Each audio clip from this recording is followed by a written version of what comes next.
श्रीमद् भागवतम स्कंद प्रथम अध्याय 12 सम्राट परीक्षित का जन्म श्लोक संख्या 35 शब्दार्थ अनुवाद तात्पर्य श्री श्रीमदेसी भक्तिवेदांत स्वामी श्री प्रभुपाद द्वारा आहूतो भगवान राजगना याजयित्वा द्विजय नृपम उवास कतिचिन्मासान सूरधाम प्रियकाम्यया। शब्दार्थ आहूतः बुलाए जाने पर भगवान श्री कृष्ण राजगना राजा द्वारा याजयित्वा संपन्न कराकर द्विजय विद्वान ब्राह्मणों द्वारा नृपम राजा की ओर से उवास निवास किया कतिचित थोड़े मासान महीने सुहृदाम संबंधियों के लिए प्रिय काम्यया प्रसन्नता के लिए। अनुवाद महाराज युधिष्ठिर द्वारा यज्ञ में आमंत्रित होकर भगवान श्री कृष्ण ने इस बात का ध्यान रखा कि ये सारे यज्ञ योग्य ब्राह्मणों द्वारा संपन्न कराए जाएं।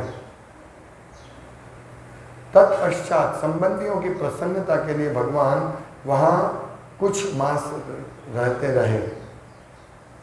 तात्पर्य भगवान श्री कृष्ण को महाराज युधिष्ठिर ने यज्ञ संपन्नता का निरीक्षण करने के लिए आमंत्रित किया था और भगवान ने अपने अग्रज के आदेशों का पालन करने के लिए विद्वान द्विज ब्राह्मणों द्वारा यज्ञ संपन्न कराया। केवल ब्राह्मण कुल में जन्म लेने से ही कोई यज्ञ कराने का अधिकार नहीं बन जाता, उसे समुचित प्रशिक्षण तथा प्रामाणिक आचार्य से दीक्षा ग्रहण करके द्विज बनना होता है। ब्राह्मण कुलों की एक जन्म संतानें शूद्रों के तुल्य होती है, अतएव ऐसे ब्रह्म बंधुओं को किसी ऐसे धार्मिक या वैदिक उत्सव के निमित्त अस्वीकार कर देना चाहिए। श्री कृष्ण को यह प्रबंध देखना था और चूंकि वे परम पूर्ण है, अतएव उन्होंने सफल संपन्नता के लिए प्रामाणिक द्विज ब्राह्मणों द्वारा यज्ञों को संपन्न कराया। भगवान श्री कृष्ण परम पूर्ण है और युधिष्ठिर महाराज ने उनको बोला कि आप ब्राह्मण देखिए यज्ञ होने वाला है, ये अश्वमेध यज्ञ, तो आप सब ब्राह्मण देखिए ठीक तरह कर रहे कि नहीं। तो भगवान श्री कृष्ण ने अपने बड़े भाई अनुज युधिष्ठिर महाराज की आज्ञा का पालन किया। तो भगवान इतने अद्भुत है, इतने प्यारे हैं कि वो ऐसे नहीं सोचते ये मेरा अंश है, तुच्छ है। हम सब भगवान के आगे कुछ नहीं है, तुच्छ है, एकदम तुच्छ है। मैं सुबह नीचे गया तो मैं ब्रह्म आकाश देख रहा था, अपना ये ब्रह्मांड का थोड़ा भाग दिख रहा था मुझे। तारे थे छोटे छोटे दिख रहे थे, एक तेजस्वी तारा दिख रहा था। मैंने सोचा कि भगवान क्या है, ये जो एक तारा दिख रहा है हमको इतना छोटा, एक कण जैसा दिख रहा है, वो कितना बड़ा होगा, कितना बड़ा, पृथ्वी से भी बड़ा होगा जब नजदीक जाएंगे तो। और हमारी पृथ्वी जो है वो ऊपर से कितनी सूक्ष्म दिखती होगी। और भगवान इतने विभु है, विशाल है, इतना बड़ा आकाश। ये आकाश तो कुछ नहीं है, कुछ नहीं है आकाश। इसका जो विस्तार हम जिसका नाप नहीं सकते हैं इतना, वो आकाश 400 करोड़ माइल जो इस ब्रह्मांड का ये है व्यास 400 करोड़ माइल, उसका एक भाग है। और ये जो ब्रह्मांड है भगवान के एक निश्वास में प्रकट होता है और एक उच्छ्वास में समाप्त हो जाता है।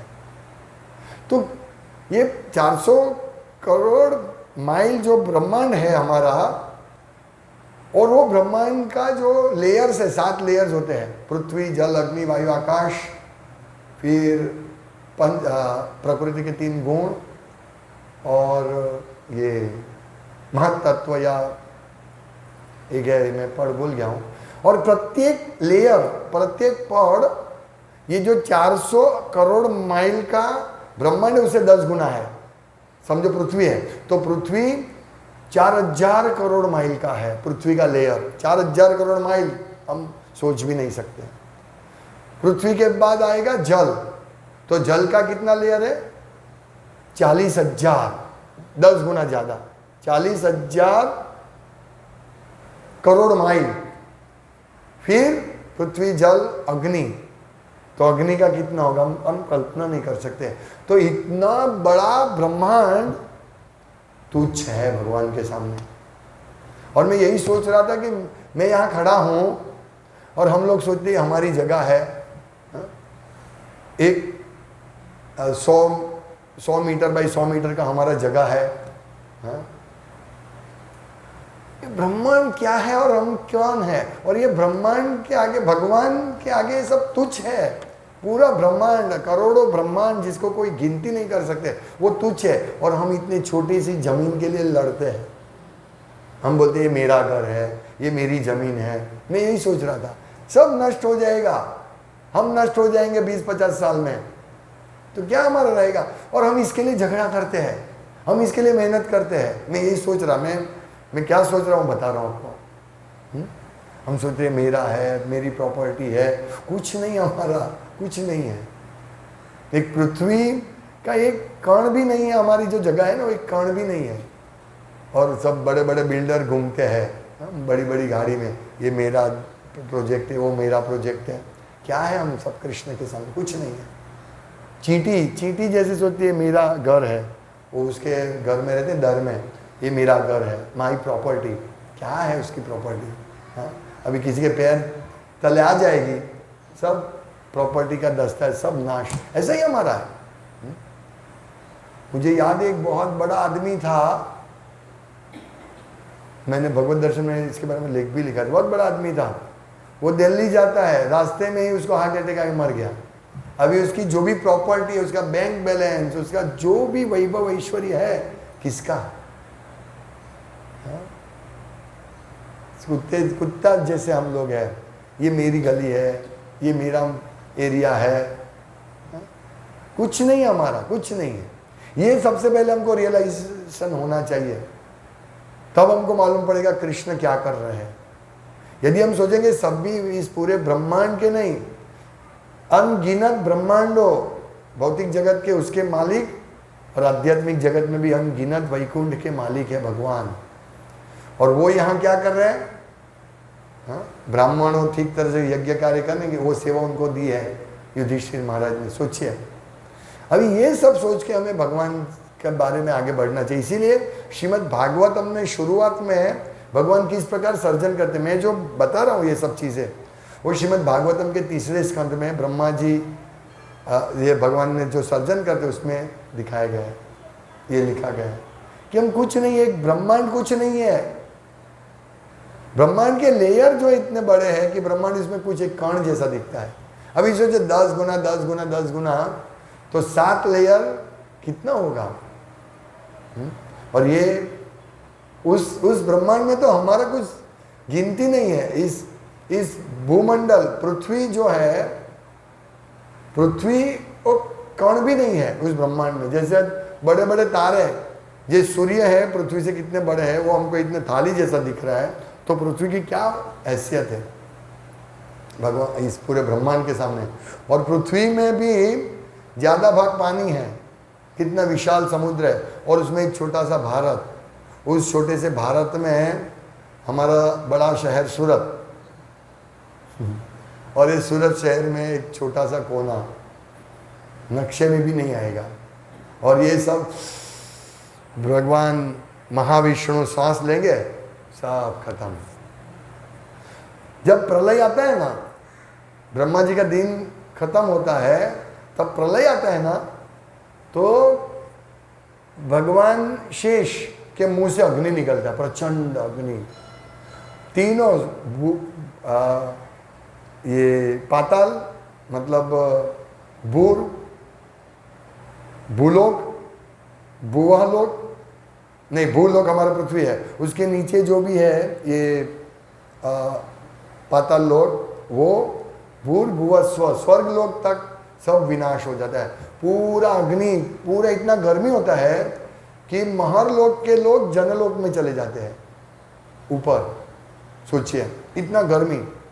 और फिर समुद्र पूरा, जैसे थोड़े सालों पहले साउथ इंडिया में वो आया था, उसको सुनामी सुनामी, तो वहाँ खड़े खड़े सब मर गए उसमें। इतना विशाल समुद्र के मौजे 30-30 फीट ऊपर उठते हैं। अभी पूरा समुद्र, पूरा अपना पूरा सब पानी से ढक जाएगा, पूरा ब्रह्मांड नहीं, ये भूर्भुवस्व, स्वर्ग लोक तक सब उसमें नष्ट हो जाएगा। 100 साल तक बारिश गिरेगा, हम डूब जाएंगे सब, हम प्रलय के काल में। और हम थोड़ी होशियारी मार रहे कि ये हमारा है, ये मेरा है। इसीलिए भगवान की ये सिचुएशन, भगवान क्या है वो समझना बहुत जरूरी है। मूर्ख लोग बोलते मैं भगवान बनूंगा, मैं भगवान बन जाऊंगा, अहम ब्रह्मास्मि, मैं परम ब्रह्म बनूंगा। मैं अभी भूल गया हूं कि मैं भगवान था। अभी जब मुझे याद आएगा कि मैं भगवान हूं तो फिर मैं भगवान बन जाऊंगा। इतने मूर्ख लोग हैं, इतने मूर्ख लोग हैं। तो ये हमें समझना है और इसी प्रकार हमारा जीवन को कार्य करना है, कृष्ण को समझ के कार्य करना है। तो एक महत्वपूर्ण पॉइंट मैं आपको बता रहा हूं कि कृष्ण को कोई सामान्य मनुष्य मत समझो और एक महापुरुष भी मत समझो। वो भगवान है, भगवान षडैश्वर्य पूर्ण पुरुषोत्तम परमेश्वर, ईश्वर परम कृष्ण, सच्चिदानंद विग्रह, अनादिरादिर गोविंद, सर्व कारण, सब कारणों के कारण है कृष्ण। ये समझना है पहले, सबसे पहले तो हमें ये समझना है। इसीलिए भगवत गीता में यही सब समझाया गया है, कृष्ण क्या है। मत्तः परतरम नान्येत, मेरे से श्रेष्ठ, मेरे समान कुछ नहीं है। सब मेरे जैसे एक माला, मोतियों की माला धागे में परो के ऐसे अपने बंधी रहती है, इसी प्रकार ये पूरा विश्व, पूरा सर्जन भगवान के साथ बंधा हुआ है। कर सूत्रे मणि गणा इव, जैसे धागे में सब मणि होते हैं, इसी प्रकार हम भगवान के सर्जन है और भगवान के साथ जुड़े रहना है हमें। नहीं तो हम थोड़ा होशियारी मारने जाएंगे तो थोड़ा बहुत हमारा पैसा मिलेगा, लेकिन वास्तविक कृष्ण को हम नहीं समझ पाएंगे। तो यहाँ प्रभुपाद इस तात्पर्य में बहुत सुंदर पॉइंट बता रहे हैं कि ब्राह्मण कितना महत्वपूर्ण है। और आज जो भी विधि हो रही है कलयुग के प्रभाव से, जो भी अपने आप को ब्राह्मण बताते हैं, उसमें से 99.99% ब्राह्मण ही नहीं है, द्विज बंधु है। द्विज बंधु यानी ब्राह्मण कुल में जन्म लिया लेकिन उनमें ब्राह्मण का गुण नहीं है। तो प्रभुपाद ये स्पष्ट कहते हैं। देखिए मैं सोचता हूँ प्रभुपाद ब्राह्मण के बारे में, ये वर्णाश्रम में, वर्णाश्रम के बारे में, ब्राह्मण के बारे में बार बार रिपीट करते हैं, बारंबार ये पॉइंट बारंबार आता है कि ब्रह्म बंधुओं को किसी ऐसे धार्मिक या वैदिक उत्सव के निमित्त अस्वीकार कर देना चाहिए। नहीं भाई, आपसे कुछ नहीं करो ना हमको। हम लोग सोचते हैं ना, कभी कभी हम बुलाते हैं, चलो भाई आप हमारे यहाँ आके वो कथा कर लो, कौन सी, सत्यनारायण, ये सब उपजाई हुई कथा है। अभी सूरत में तो खास चलता है, कुछ भी धार्मिक प्रसंग होता है तो पहले क्या सत्यनारायण का कथा करो, ये उपजाया हुआ कथा है। एक बार मेरे हाथ में एक पुस्तक आया था, उसमें साईं बाबा की कथा कराओ, सेम उसका कॉपी। अगर तुम ये कथा नहीं कराओगे तो तुम्हारा विनाश होगा, ये है वो है। तो मैंने जिसने पुस्तक ली थी उसको बहुत डांटा। मैंने बोला तुमको मालूम नहीं तुम ये क्या कर रहे हो, तुम 10-20 रुपये के लिए तुम पूरा समाज को मिसगाइड कर रहे हो। ये गजानन पुस्तकालय वाले का था। मैंने बहुत डांटा उसको। मतलब लोग अपने छोटे से लाभ के लिए क्या क्या कर देते हैं, कितने विनाश करते हैं। इसीलिए भक्त कितने पर दुखे दुखी, वो कभी ऐसा नहीं, पैसे के लिए किसी का जीवन नहीं बर्बाद करता है। वो ये नहीं बोलता है कि भाई चलो मुझे पैसा मिलेगा, इसको कुछ भी सिखा दो, हाँ, कुछ भी यज्ञ हवन करवा दो। कभी कभी बोलते हैं महाराज आप ज्योतिष देखते हैं, जोश देखते हैं, बोलते आप यज्ञ करवाते हैं? बोला हाँ मैं भविष्य देखता हूँ, हम सबका भविष्य अंधकार में है, आप मरने वाले हैं, ये आपका भविष्य है, दूसरा जन्म मिलेगा, ये भविष्य है। कहने का तात्पर्य मिसगाइड हो रहा है पूरा। भाई ये तो ब्राह्मण है, ब्राह्मण कुल में जन्म लिया है, पैंट शर्ट पहनते हैं, मुंह में तम्बाकू है, हाँ, सिगरेट पीता होगा, बीड़ी पीता होगा, ये ब्राह्मण नहीं है। लेकिन प्रभुपाद कहते हैं कि ऐसे को तुरंत अस्वीकार कर देना चाहिए। वो हम कभी कभी बोलते हैं भक्त के हम श्राद्ध करवाते हैं तो ब्राह्मण को बुलाए, कौन सा ब्राह्मण, क्या ब्राह्मण क्या है, क्या क्वालिफिकेशन है? वो उल्टा आपके पिताजी भूत प्रेत नहीं बनेंगे तो भूत प्रेत बना देंगे। हाँ, योग्यता नहीं है तो क्या करेंगे? हम देखते हैं योग्य ब्राह्मण, वो ब्राह्मण ने, योग्य ब्राह्मण थे, उन्होंने मंत्र बोलने में थोड़ा गलती कर दिया तो इंद्र को मारने वाला असुर प्रकट होने की जगह इंद्र के शत्रु को मारने वाला असुर प्रकट हो गया। जो नहीं करना चाहते थे वो हो गया। देखिए थोड़ा सा ये उच्चारण में गलती, उच्चारण में क्या से क्या हो गया। हम देखते भागवतम में कथा आती है, वृत्रासुर असुर हो गया और इंद्र के शत्रु को मारने वाला बन गया। देखिए इसीलिए हमें कभी भी ब्राह्मण से, आजकल मतलब ब्राह्मण से करवाना है, इसीलिए हम लोग एक ब्राह्मण का वर्ग बना रहे हैं इस्कॉन में।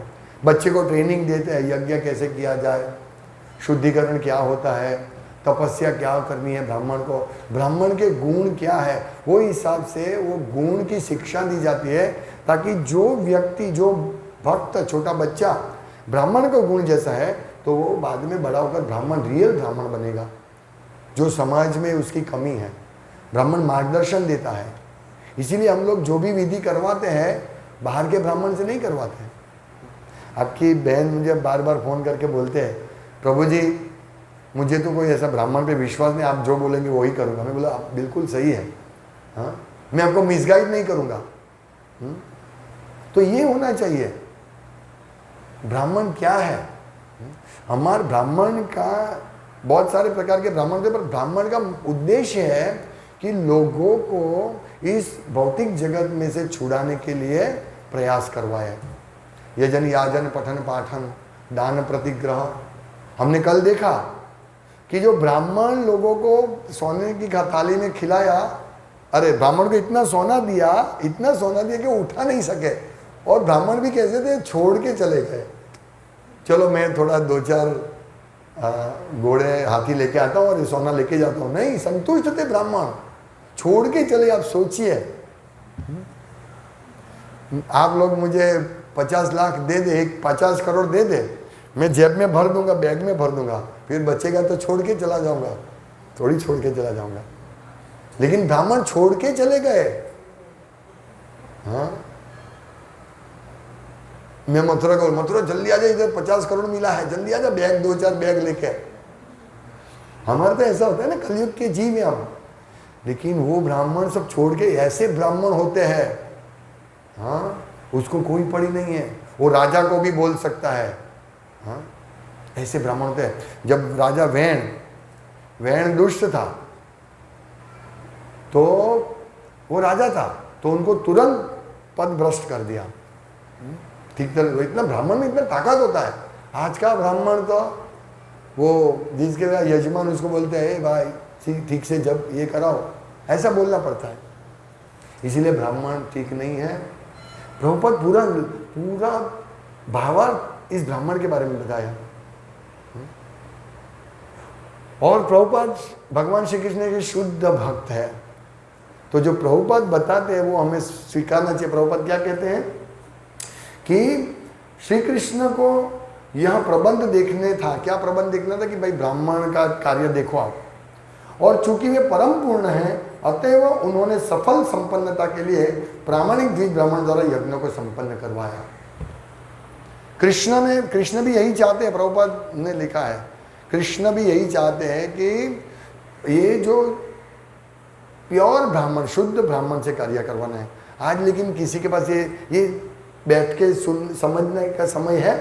अरे भाई तुम ब्राह्मण की निंदा कर रहे हो। हम ब्राह्मण की निंदा नहीं करते हैं, जो ब्राह्मण नहीं है, ब्राह्मण के गुण नहीं है, वो लोग ब्राह्मण का कार्य कर रहे हैं, हम उसकी निंदा कर रहे हैं, जिससे क्या बड़ा नुकसान होगा। अभी आप कोई एक व्यक्ति को बोल दो कि भाई एक बड़ा बिल्डिंग बना दो मैं तुमको जो चाहिए पैसा दूंगा, वो बोलेगा हाँ बना दूंगा। उसको मालूम ही नहीं सीमेंट किसको बोलते हैं जीवन में, वो भी मालूम नहीं है। हाँ, वो आदमी बना के देगा बिल्डिंग? हाँ, नहीं बना देगा। ऐसे ही यदि ब्राह्मण को यज्ञ करवाना कितनी बड़ी जवाबदारी है। देखिए युधिष्ठिर महाराज अपना जो पाप कर्म है उससे वह दुखी थे, और भगवान कृष्ण हरि को प्रसन्न करके अपना सब ये जो चिंता है वो निकल जाए, इसलिए वो यज्ञ करवाना चाहते थे। अभी कितना बड़ा रिस्पॉन्सिबिलिटी, यानी हमारे जीवन में कोई समस्या आती है तो हम सोचते हैं कि भाई ये कर्मकांड करवाना है। हाँ, लेकिन हम क्यों चाहते कि वो समस्या निकल जाए, लेकिन कर्मकांड करवाने से हमारी 10 गुनी समस्या बढ़ गई तो क्या होगा। इसीलिए प्रभुपाद वार्न करते हैं। इसलिए विशेष करके भक्तों को तो समझना चाहिए सच्चा ब्राह्मण कौन है। इसीलिए हम लोग भी वैष्णव जो होता है, ब्राह्मण का जो आता है उसके पास सब विधि करवाते हैं, उसमें भी सावधान रहना है। हाँ?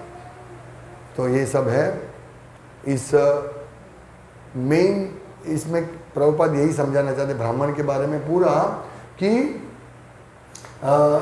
केवल ब्राह्मण कुल में जन्म लेने से ही कोई यज्ञ कराने का अधिकारी नहीं बन जाता। एक मैं एग्जांपल दे सकता हूँ आपको। एक बहुत बड़ा सर्जन है, बहुत बड़ा सर्जन, हम आंख बंद करके उसके ऑपरेशन करवा सकते हैं। उसका बेटा भी पढ़ाई करता है, तो क्या हम बोल देंगे चलो भाई तुम आओ मेरा ऑपरेशन करो ना। अभी पिताजी तो बहुत सारा ऑपरेशन कर रहे हैं, अभी वो बिजी है, तुम आ जाओ, छुरी लेकर आ जाओ, मेरा ऑपरेशन करो। कोई बोलेगा ऐसा? कोई नहीं बोलेगा। हाँ, नहीं भाई नहीं। वो बोलेगा, पिताजी बोलेगा अरे मैं इतना बड़ा महान सर्जन हूँ, पूरा भारत का श्रेष्ठ सर्जन हूँ, तो ये मेरा बेटा है, मेरे कुल में जन्म लिया है, हाँ डॉक्टर कुल में जन्म लिया है, जाओ उससे ऑपरेशन करवाओ। कोई करवाएगा नहीं। तो फिर ब्राह्मण के बिना गुण वाला ब्राह्मण कुल में जन्म लेने से हम उसको यज्ञ संपन्न करवा रहे हैं, कितना बड़ा प्रॉब्लम होगा। हम समझते नहीं है ये चीज़। तो यही बात है। अभी 36वां श्लोक मैं पढ़ लेता हूँ, फिर ये अंतिम श्लोक है जिसका तात्पर्य नहीं है, फिर हम कल से अध्याय 13 में जाएंगे। हमारी भगवत धाम की नौका आगे बढ़ रही है, भगवत धाम जाने की। कितने 12 अध्याय प्रथम स्कंद के समाप्त हो जाएंगे, आधे से ऊपर हो गया। भगवान हम पे कृपालु है, इसलिए हमको ये अवसर दे रहे हैं इस भागवतम में के ज्ञान प्राप्त करने का। तो श्लोक संख्या 36, ततो राजज्ञाभ्यनुज्ञातः कृष्णया सह बंधुभिः ययो धार्वतीं ब्रह्मन् सार्जुनो यदुभिर्श्रुतः ततः तत्पश्चात राजा द्वारा अभ्यनुज्ञातः अनुमति दिए जाने पर कृष्णया द्रौपदी से भी सहित बंधु भी अन्य संबंधियों के साथ ययौ गए द्वारवतीं द्वारका धाम ब्रह्मन् हे ब्राह्मणों स अर्जुन के सहित यदुवंश के सदस्यों से मृतः गिरे हुए। अनुवाद, हे शौनक, तत्पश्चात भगवान ने राजा युधिष्ठिर द्रौपदी तथा अन्य संबंधियों से विदा लेकर अर्जुन तथा यदुवंश के अन्य सदस्यों के साथ द्वारका नगरी के लिए प्रस्थान किया। और हमने देखा द्वारका नगरी के लिए प्रस्थान किया, लेकिन हमने देखा द्वारका नगरी में पहले ही आ गए थे। तो नहीं, ये जो द्वारका नगरी में प्रस्थान किया वो दूसरी बार का प्रस्थान है। पहली बार का प्रस्थान अलग है जो आगे हमने किया ना, ये दूसरी बार का प्रस्थान है। हाँ? ये युद्ध के बाद का प्रस्थान है। नहीं नहीं, युद्ध के बाद यज्ञ हुआ उसके बाद, लेकिन पहले भी भगवान आए थे। नहीं, ये जो है, अच्छा यही प्रस्थान है। युद्ध से पहले भी भगवान, वो यज्ञ हुआ था ना, राजसूय यज्ञ, उसमें भी भगवान थे ना। हाँ, और यहाँ प्रस्थान हो, ये अभी फिर नहीं आएंगे भगवान, ये लास्ट, हस्तिनापुर अभी नहीं आएंगे, तो विदाई लेकर जाते हैं भगवान। सोचिए कितना अद्भुत भगवान है, भगवान की लीलाएं अद्भुत है, भगवान के भक्त अद्भुत है। भगवान के भक्त समझते हैं कि भगवान को तो आदेश नहीं देना है, फिर भी भगवान चाहते हैं कि वो आदेश दिया जाए। युधिष्ठिर महाराज को भगवान प्रणाम करते हैं, युधिष्ठिर महाराज की आज्ञा थी, भगवान ने सब किया। तो ये सब हमें भगवान की लीलाओं को समझना है। जैसे मैंने शुरू में बताया, भगवान क्या है, एक तारा देखकर हम समझ सकते कि भगवान क्या है।